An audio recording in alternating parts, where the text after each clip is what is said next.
Hey guys, Tsuyoshi here. Today, I'm going to break down collar sleeve guard. Collar sleeve guard may be one of basic guards people learn when they are white belt, but it's been used in all range of the jiu-jitsu guys from beginner to even top black belts. And that's my favorite guard as well. In this video, I'm gonna break down the secret in order for you guys to use it. Alright, let's just start with understanding the basic structure of the collar sleeve guard. There's been three parts I'm going to cover in this video. The first one is the collar grip. That is the most important part in this guard. When you play a collar sleeve guard, I want you to make sure that you make a good collar grip. That's gonna be a key to success. So the collar, the diagonal side of the collar, that needs to be at least higher than the collarbone level, like this.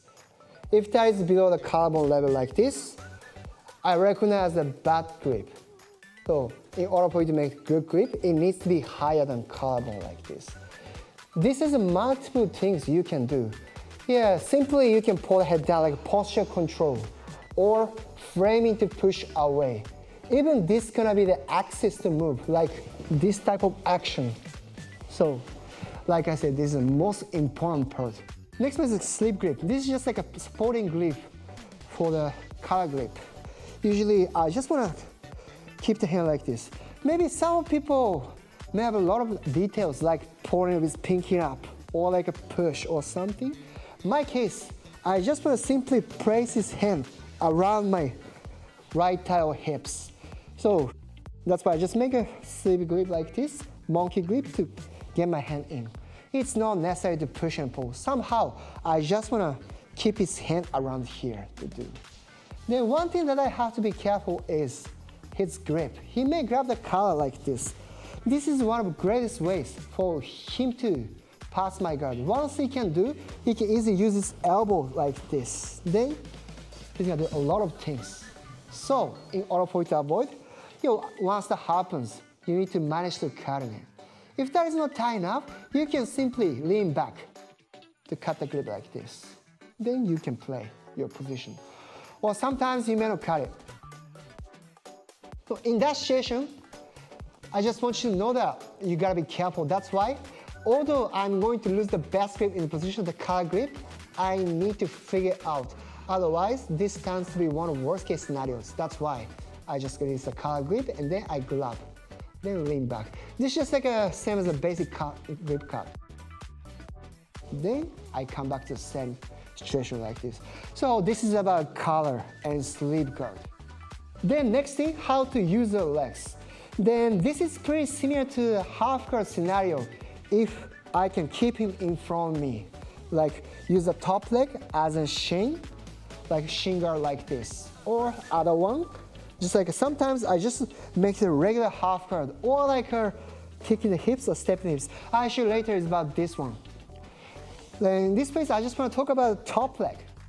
Yeah, like I do, like I use my shins like a Z guard or half guard scenario, or I use my sole. I just like kicking inside the biceps like the spider guard. Or if I make more offensive, I even kick the shoulder as well, like this. Every single one way has different purpose to do. So this is the most balanced situation. I can use my shin. Even that helps me to stay sideways like this. Then it's easy to do. But on the other hand, less mobility, also less distance. Or if I just keep it here, he may find a space to do like leg sewing past something like this. So this is a good thing and bad thing. Another like her spider style, like this kind of situation. I want to place my hook inside like this.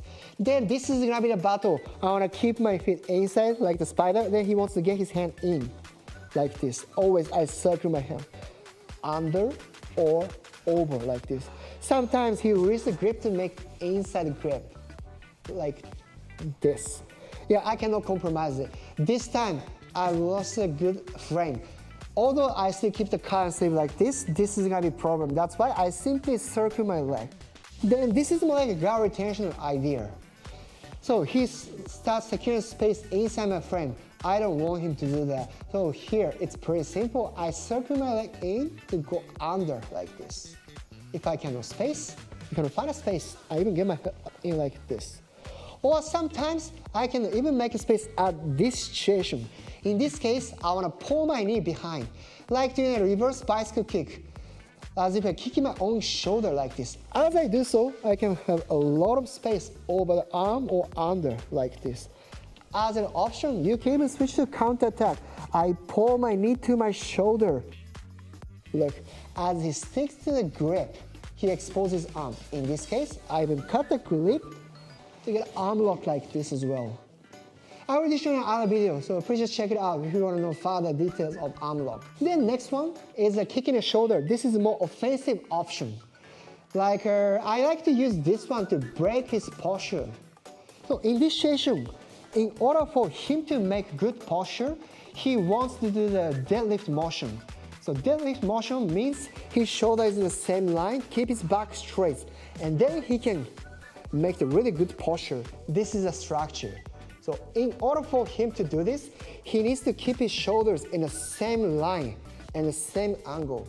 So against this movement, I want to use my soul. Since he makes the deadlift posture like this, I cannot attack it. It's going to be pretty hard for me to bring his head down as well. So I want to make it a butt form deadlift. So here, instead of kicking the biceps or knee shield, I step his shoulder. So from this position, I can easily break his posture. Although he tries to get a good posture, as I kick the shoulder, look, I can break his posture. Although he keeps his back straight, this is not a good posture. I can easily pull it down like this. Yeah, let's make it more realistic. Can you make the strongest deadlift posture? Like this. Yeah, definitely he's much bigger than me. That's why. If I just only rely on strength, I don't think I can break it. But as I can kick the shoulder, ready? Yeah, I'm serious. He cannot keep it like this. As I tilt his shoulders, then even this time, I can switch to submission as well. My favorite omoplata. He's completely exposing my arm. I change the angle, and then I set up. Yeah, I already showed you another video. Please just check it down as well. So, kicking the shoulder is one of the best ways to break his posture down. Alright, next one, I'm going to explain how to use the near side leg.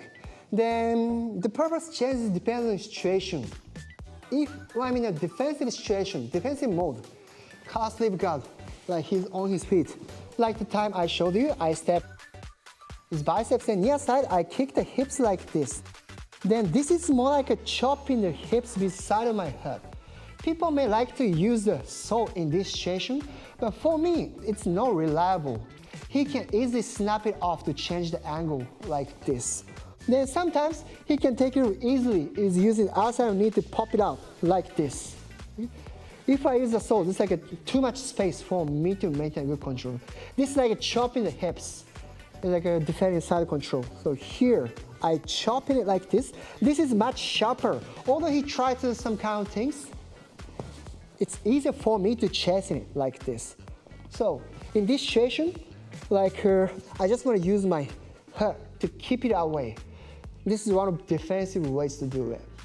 But when the time I switch to offensive mode, I'm not going to use my sword. It's more like using around my ankle or heel to make more rotation or axis. Yeah, once I got good control like this, I take it off. Then I even change the angle. I swing the leg to come around here. It's like an open guard, like even similar to squat guard. So in this situation, I got maximum momentum. Although he tries to move, I can even change the angle like this.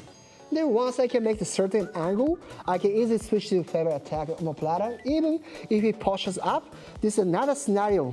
I can even shift to K-guard. I already showed that kind of idea.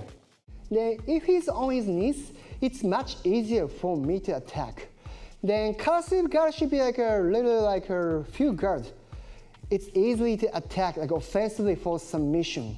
Like most of the guard, like Del Hiba, Spider, or close guard, when people switch to submission, they need to unlock their frame in order to attack. But on the other hand, calf sleeve guard, it's gonna be easy to chase, like keep the same scenario like this, the triangle, like this. After setting to it, grip's gonna be the big advantage to proceed in action. It's gonna be a little hard for him to push up as well. Or omoplata, my favorite, it's a similar idea. Once I get into it, grip's gonna be a big advantage as well. As you can see, I don't change the grip's form. I can straight into submission. That's why I really like this one. Also the legs on, when he on his knees like this. I don't need to kick it away. It's more like a pressing her, like I showed in the last one, like offensive mode. It's much easier for me to make more leverage. For omoplata, I make the axis to spin. Or some kind of arm lock as well. I can go forward, even change the angle.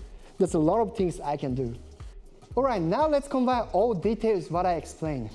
So here in this position, the best one, most important thing is the collar grip. That needs to be higher than the collarbone level, like this. Then near side, I just simply grab the sleeve like this, just like a monkey grip. It doesn't need to be pistol grip. Somehow, I want to make a control to keep his arm like this.